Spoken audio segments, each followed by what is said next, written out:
Thank you, Madam President, and thank you, Special Coordinator Wensland, for your briefing. Madam President, we all want to see a durable end to this conflict. The best way to advance an enduring peace and Israel's security is to support the creation of an independent Palestinian state side by side with Israel. The realization of this vision, however, continues to face numerous obstacles, several of which we have heard about in today's briefing by the Special Coordinator. These obstacles include Hamas and other groups' continued holding of 134 hostages. I've said it before, and I will say it again. There can be no sustainable ceasefire in Gaza without the hostages being released. After 5 months of fighting, this is clear. Colleagues, the pace of hostage talks can be frustrating. They are complicated by practical considerations, and as we all know, negotiations at such high stakes do not always yield immediate results. For this reason, we are working day in and day out with our partners in Egypt and Qatar to achieve a positive result that would bring the hostages home and result in a 6-week-long cessation in fighting. I also share your profound concern for the well-being of the more than 1 million Palestinian civilians in Rafah. President Biden and Secretary Blinken made clear to Israel that under current circumstances, a major ground offensive into Rafah would result in civilian harm and displacement, including potentially into neighboring countries, which would have serious implications for regional peace and security. As such, we have underscored that such a major ground offensive should not proceed under current circumstances. These statements are a clear signal. Israel should not proceed with an operation that we know will create more suffering and worsen the humanitarian crisis in the absence of a viable plan to protect civilians. We all want to see a durable end to this conflict, and there are 3 key elements I'd like to highlight.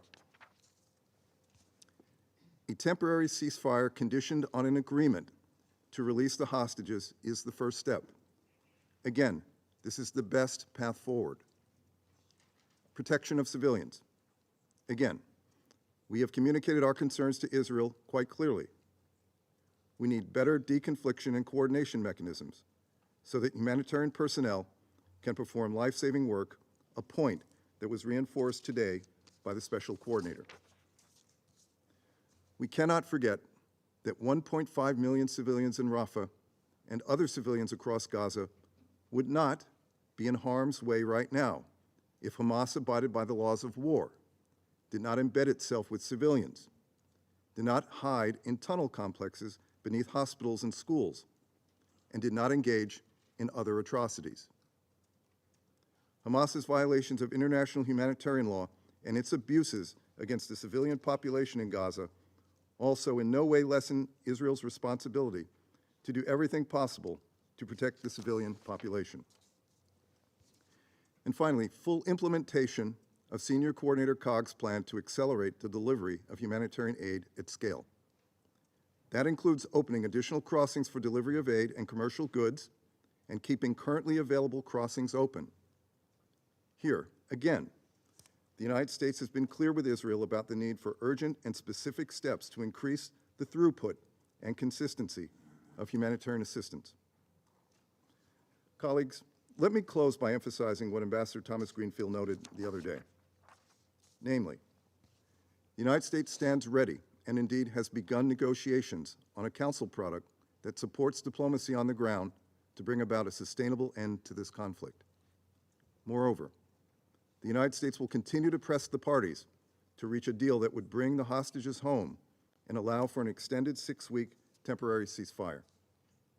Council support for this diplomacy is critical to increase pressure on Hamas to accept the agreement on the table.